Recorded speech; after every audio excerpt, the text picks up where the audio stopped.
Hi, I'm Steve Adubato. Welcome to the Tisch WNET studio here in the heart of Lincoln Center. It's my honor and pleasure to introduce it's your first time here. My first time here. I know. I go by it all the time. I'm glad I finally stopped in. Let me formally introduce you, Heather Thompson, yes, who is the founder and CCO. CCO, Chief Creative Officer. CCO. Chief, what does that stand for? Chief Creative Officer. I love that, yes, of Yummie by Heather Thompson. Also, you may recognize Heather.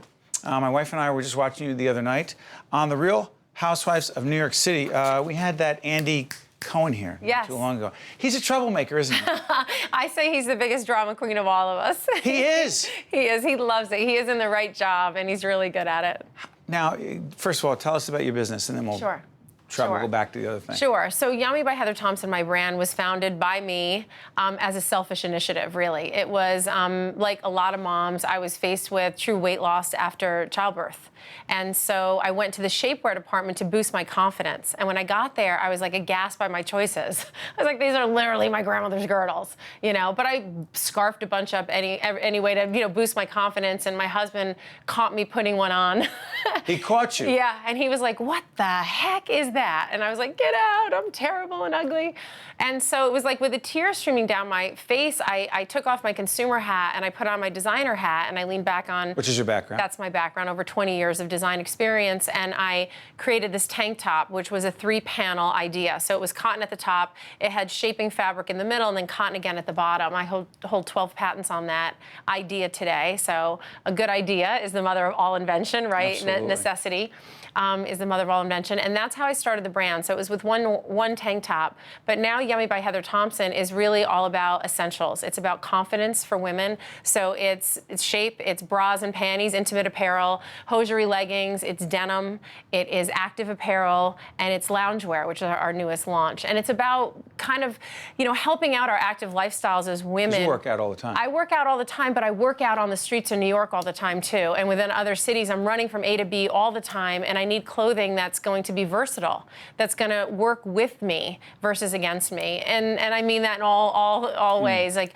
you know, you get dressed in the morning, and if your bra's not fitting right, you start with a lump. If your panty's not fitting right, you start with a bump. And yeah, Yummie shapewear can smooth all that away, but it's all about clothing that's going to fit you well and fit into your lifestyle and make you feel confident. Growing up, where was that? I grew up in New York, but upstate New York, about 2 hours north of the city in the Hudson Valley. And design became your obsession, a healthy obsession professionally. Yes. When? Well, it started when I was a little girl, but I didn't recognize it. So I was the kid who got through college and then was like, what am I going to do? I didn't, you know, and I had a really smart mom who said to me, just because you graduated from 4 years of college doesn't mean that your life plan rolls out in front of you. Go to what you love. Go toward what you love, and you'll figure it out. And what I loved at that time was skiing. And so, skiing. Yeah, I'm a big skier. I was a ski instructor throughout college to help Hold on, wait a minute. Yep. All right, now I remember. It's terrible that I only know you from the series, because now I'm thinking skiing. There was a ski thing. It was you who got them. You ski well. I ski well, yes. So, and you made sure the other ones knew how well you ski, and that they don't. I'm the athlete, right? You're a real athlete. I am a true athlete, You and compete. I really like. I'm competitive, you know, athletically So and you by admit nature. I admit it fully. I own it. And not embarrassed at all about it. You shouldn't be. Yeah, I want to finish first.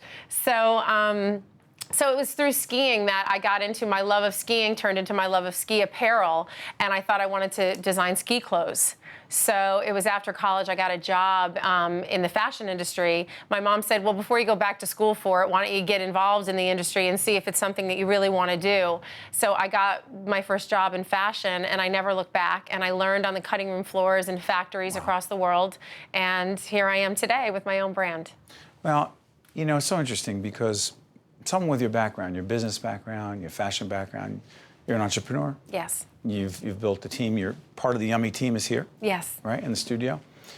I will tell you, it fascinates me that someone with your success, in all candor, would put it out there on a reality show like this, because I'm thinking, she's got it going on, and what is she doing in these ridiculous arguments What? Help me. You got to, and don't tell me you haven't thought the same thing yourself. No, oh, please, I think it every time I watch an episode. Do you say to yourself, is that me? Yeah, I do.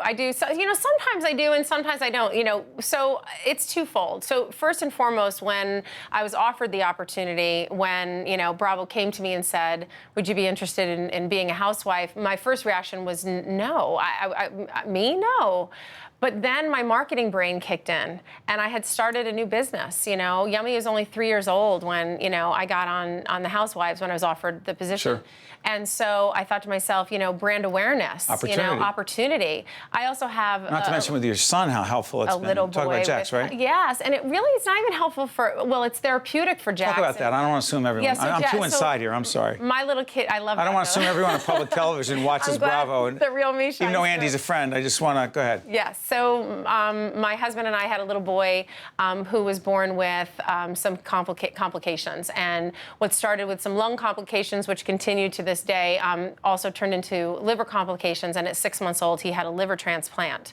So he has a transplanted organ, and a donor saved his life. And so for Donald Blair, who was Jax's donor, I got involved in advocating for organ donation, and what a platform the Housewives provided me to do that.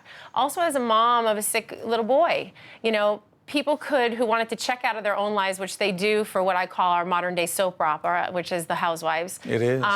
Turn on the TV to check out of their own life, and all of a sudden there's someone there that's like, oh my God. That they could relate to, and they didn't feel alone. Because I remember, even though my husband was right there at my side, and we had doctors at my side, as the mommy, I felt really alone. I felt like nobody really felt like how I felt going through it. So if I could make another woman or father feel not alone, that was such a huge opportunity for us. And so we advocate for the things that are important to us as a family on the show also. And your profile's been raised, and so you can raise awareness. You can raise more 100%. money and get people to care that possibly may not have cared otherwise. That's right. I got involved with a charity called No Barriers, and it was No Barriers. No Barriers. And my tagline is, what's within me is stronger than what's in my way. It gets cut down a little bit, so it's like I'm stronger than what's in my way. But that would have been, I'm sorry, that would have been better than holler. Well, hollow's at the end all the time. you love it or hate it, but it's a positive shout out saying, I'm stronger than what's in my way. Holla, shout that out. I love it. Yeah. You know what, the other thing I love about you is you apologize for nothing. It's like, it is what it is, and that's it. Yes, and when I need to apologize, I'm the first one to do it. You know what's interesting, So easy to do. And by the way, I've often thought that even people say that's not real, and I say, nah. Right. No, think about the things that happen in our lives, the ridiculous arguments we get into. And I've also often noticed when people in public television, we're not better than anyone. We just try to have more meaningful discourse. Right. Elevated discourse. Agreed. Not with our nose up. We don't do it that way. No, but I'll say this. I'm curious and fascinated by who apologizes, who doesn't, why they do, why they don't, because I think that's very real. Yeah, I think it's very real too. I know it's real. So the arguments are always real. This is not a scripted show that we're on whatsoever, but it is a show built for entertainment. So what they find is the quirky sides of what's going on, and they exploit that. And so you have to have thick skin, you have to have a sense of humor, be able to laugh at yourself. But what a unique opportunity to be able to look at yourself on TV acting as yourself. Communications 101, right, is how we perceive ourselves and how others perceive us. So, it was really, I had to look at it objectively and say, hey, do I like that about myself? And are there things that I can change about myself? Have you done that? Yes, for sure. So without getting too inside. Yeah. So with Bethenny Frankel, who a lot of people know because I think her talk show was on for 2 seasons, I think. I thought you were going to say 2 weeks. It was on for a period of time. Yep. I wish her nothing but the best. Yes. And she's been incredibly successful as a business person. And if you don't know, there's been a lot of this between you and her, at least when we watched the show, which is a few months ago, showing now. I'm sitting there going, these two very strong professional women who've accomplished a great deal, they should be able to get along. Yes. They should have a good relationship, but they don't on the show. And I'm thinking to myself, did Andy and his team set that up so that this goes that way? Or is that just two people who just don't get along? What is that? Well, who should? I think it's a little bit of both, to be honest with you. Again, like I said, it's a TV show built for entertainment. So what we film in a 2-hour window gets smushed into, a 3-minute episode, 3-minute segment of an episode that's, lot less than 4 hours, and that could be one scene that we shoot that much. So they condense it, so every argument Bethenny and I have, every little quip we make at each other may get condensed down. And at the beginning, I'll be honest with you, when I joined the show, first and foremost, I went in with open arms, open mind, open heart. I didn't judge anybody for what I had seen on the show, you know what I mean? And I don't judge people. I say live and let live.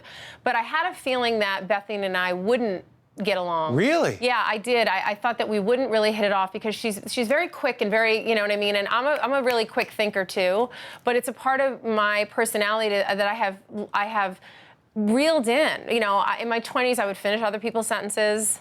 You know what I mean? I would do those things. And as a owner of my own company, where I have 47 employees, and being a director for people like Puffy and Jennifer Lopez and Beyonce, and representing them, I wanted to be a good manager. And so I had to take a look at myself and say, how are you going to be a good manager? Well, you've got to take your features and understand that there's flaw to those features too. So being a quick thinker is great, but it can also be a negative. I think you just answered the question I was going to ask you.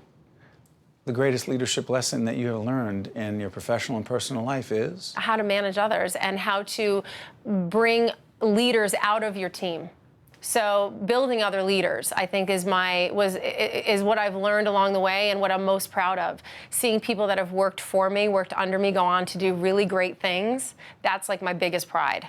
It's not enough that you're the one. No, it's about everybody else. Yeah, I'm not good at patting myself on the back. And, I do believe that if you're doing a good job, it should be known. And if you're doing a bad job, it should be known so you have a chance to redeem yourself. I don't do that to myself so much, but I definitely, teach that to others.